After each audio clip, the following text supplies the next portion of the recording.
Abu road में अरावली पर्वतमाला को बचाने की मांग को लेकर एक विशाल रैली का आयोजन किया गया।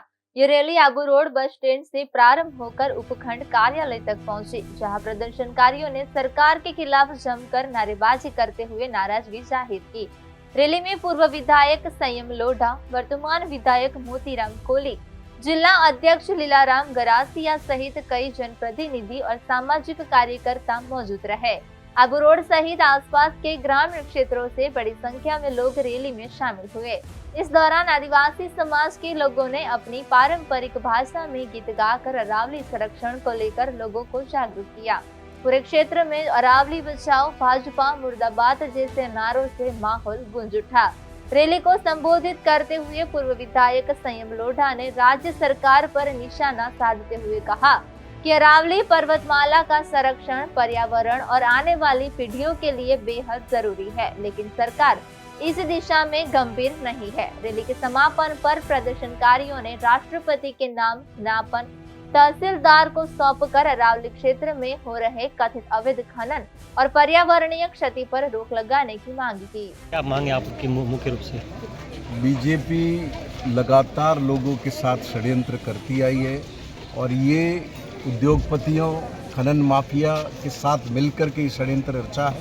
पहले तो उन्होंने जो सेंटर एम्पावर्ड कमेटी थी 2002 की गठित की हुई, उसको ख़त्म किया और उसको कागजी बनाया और अब इस तरीके की सिफारिश प्रस्तुत की है सुप्रीम कोर्ट में, और सुप्रीम कोर्ट ने दुर्भाग्य से उसको स्वीकार कर लिया, जिससे राजस्थान की जो 100 मीटर से कम की 1.5 लाख पहाड़ियाँ हैं उनके ऊपर संकट खड़ा हो गया।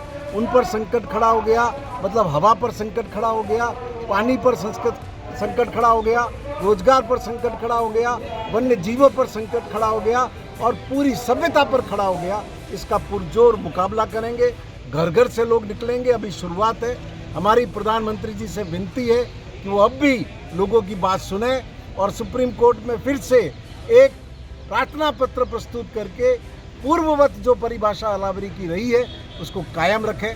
यही हमारी मांग है। सर, आज रेवदर में बहुत बड़ा जुआ पकड़ा है। ये बीजेपी के एक पूर्व विधायक के खेत के ऊपर ये जुआ पकड़ा गया है, जिसपे पुलिस लीपापोती करने की कोशिश कर रही है। इसको पूरी तरह से सामने लाना चाहिए। पुलिस की जिस डीएसटी टीम ने भी ये कार्रवाई की है उसको मैं धन्यवाद देता हूँ, लेकिन पूरी बात का खुलासा लोगों के सामने होना चाहिए कि ये किस तरीके का आचरण कर रहे हैं। बजरी का तो अवैध खनन कर ही रहे थे, अब ये अपनी ज़मीनों पर जुए भी खिलवा रहे हैं। इससे ज़्यादा सत्ता का दुरुपयोग नहीं होगा। मंदिर की ज़मीन बेच रहे हो, चोटाई कर रहे हो और चारों तरफ पूरे जिले के अंदर लूट का वातावरण है इनके द्वारा।